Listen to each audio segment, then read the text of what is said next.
Welcome to Chalk Walks. Hi, in this case we're going to talk about a 4-year-old male castrated cat, domestic shorthair, about 3.6 kilograms. In this cat, the main problem we are facing is 6 days of inappetence. Prior therapy, and this may be relevant to us, is the use of the fluoroquinolone and rofloxacin at an unknown dosage. And I'll get back to that in a minute, why that might be relevant. At this point, differential diagnosis, they were thinking colitis. I'll add in drug-induced inappetence, and possibly because of the duration of inappetence, the occurrence of hepatic lipidosis that can occur in cats following long-term fasting or near fasting. So let me go back to the issue about the possibility of a drug-induced inappetence, and it's well known that enrofloxacin is associated with as an adverse effect nausea, inappetence, vomiting and diarrhea, so GI problems.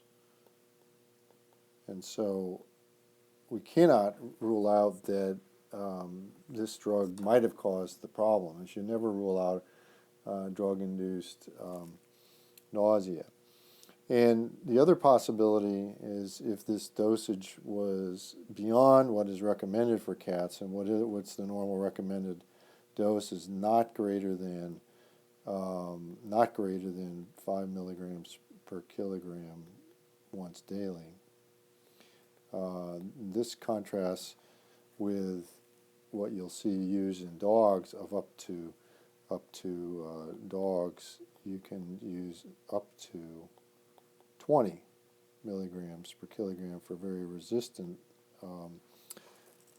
problem bacteria. Now, what happens is that in cats we see a retinal disease at anything above this lower dosage, and so blindness, retinal disease due to retinal disease is what our concern is. Not so much in the dogs, although at high dosage there is some evidence of concerns in the dog as well. So what is the therapy for this cat? Let's deal mainly with the inappetence. Well, you have an animal that's not eating. One of the things it's required to have is potassium. So let's take a look at, it normally takes in potassium orally, obviously through the diet. And so in this case, they chose to give, I'll deal with the volume later, lactated ringers, which has about 4 milliequivalents per liter, and they added 20 milliequivalents per liter, so 24 milliequivalents per liter of potassium was what they were administering. So they were giving 25 mils per hour for 12 hours, and we can do the math there that's, if we're concerned about the maximum rate, and let me put that on the side here, maximum K admin rate given parenterally is 0.5 milliequivalents per kilogram per hour.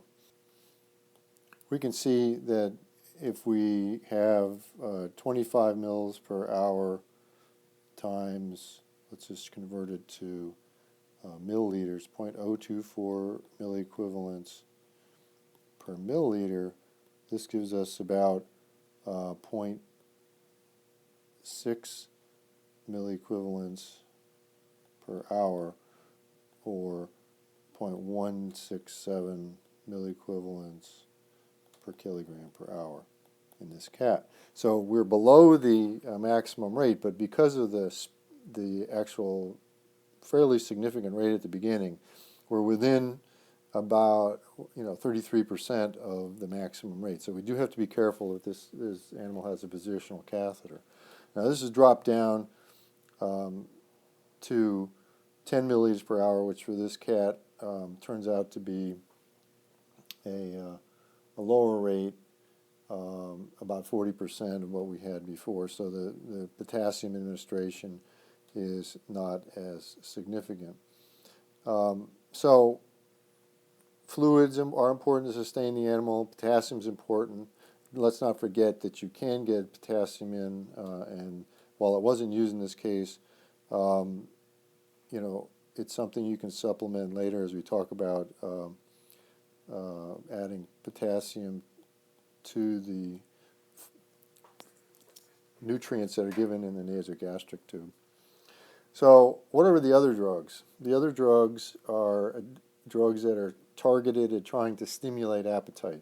Now, in what I'd call the old days, we sometimes use xylazine, which is an alpha-2 agonist. And the joke was that if you put a bowl of food in front of a cat and you injected xylazine, if it worked, they had to eat immediately because later on they'd be too sedate and they'd fall asleep. But since then, we've been using more sophisticated drugs that are available through the human market. And the first one is Diazotran, which is a 5-HT3 serotonin 3 receptor antagonist. And it basically diminishes the activity of the vagus nerve and therefore can be effective at stimulating or at least reducing the, it may be targeted in this case as an antiemetic to reduce the input from the GI tract or from the abdomen to the emetic center. So that's what I'd say is probably going on there. Now, with regards to mirtazapine is an alpha-2 autoreceptor, meaning presynaptic nerve blocker, so it's alpha-2 antagonist that impacts the presynaptic input and therefore will goes to enhancing serotonin release. So you're blocking the negative feedback, so to speak, within a synapse, and you get increased serotonin. And serotonin is certainly known to be an appetite stimulant. Now, it also tends to antagonize some of the serotonin 2 and 3 receptors in the CNS and PNS, but its the major role is it's stimulating serotonin 1 transmission, and that's important for appetite. It also has side effects. What are those side effects? Side effects being associated with basically antihistaminic, so H1 antagonism,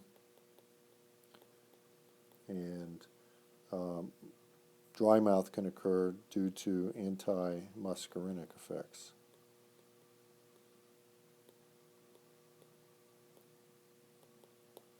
So these are the drugs that are being used in this cat, or drugs and therapy, but fundamentally you need to support the animal with appropriate dietary support. This is the absolute best thing to do. A nasogastric tube, as shown here, is temporary at best, and therefore sometimes you'll see an esophageal tube placed in order to supplement the animal chronically. So the best thing to do is try to figure out what's going on and manage it. Certainly I wouldn't give enrofloxacin anymore, and see if the animal can recover.